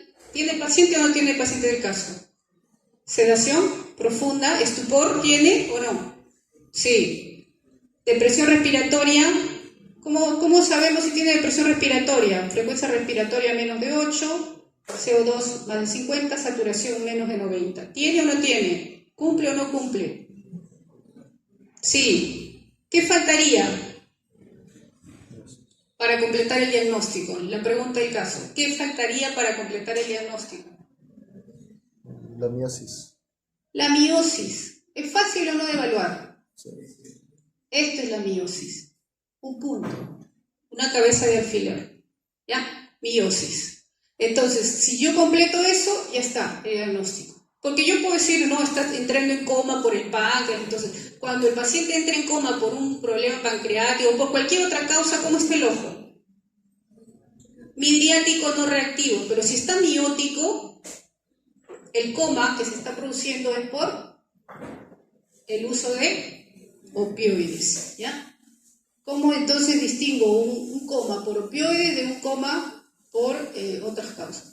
Bueno, otras reacciones adversas a largo plazo, la dependencia, la tolerancia farmacológica, dosis repetida pueden generar un menor efecto analgésico, y miren, el efecto es de 2 a 3 semanas, excepto el remifentanilo que se ha descubierto que produce tolerancia en horas. Miren, acá lo importante, por ejemplo, es esto, que la tolerancia cruzada es incompleta, y eso es a favor de los opioides. ¿Qué implica esto? Que como la tolerancia cruzada es incompleta, yo puedo hacer rotación de opioides. Por ejemplo, si el paciente hace tolerancia a morfina, ¿ya? Yo puedo cambiar a otro, a fentanilo, por ejemplo. No hay problema, no va a haber una tolerancia cruzada importante. Y existe también hiperalgesia, con el uso, sobre todo el uso excesivo de opioides, ¿ya? Se ha visto también casos de hiperalgesia. Y ahí está el mecanismo. Bueno, aquí va a producir síndrome de abstinencia, una serie de síntomas. ¿Y qué debemos hacer para evitar el síndrome de abstinencia? Que cuando demos opioides, ¿qué debemos hacer cuando ya debemos retirar? El destete. El destete. Es decir, retirar gradualmente el fármaco, ¿no? Reduciendo la dosis de manera gradual. Ahí para que vean el mecanismo de acción de la tolerancia, que está asociado a la beta-arrestina. Y para terminar, los usos en analgesia se usa como antitusígeno, quienes están ahí, como antidiarreico en anestesia, en edema pulmonar agudo para el proceso de deshabituación, y las interacciones farmacológicas, sobre todo a nivel de los citocromos. Bueno, creo que esa es la última. Entonces, con eso terminamos.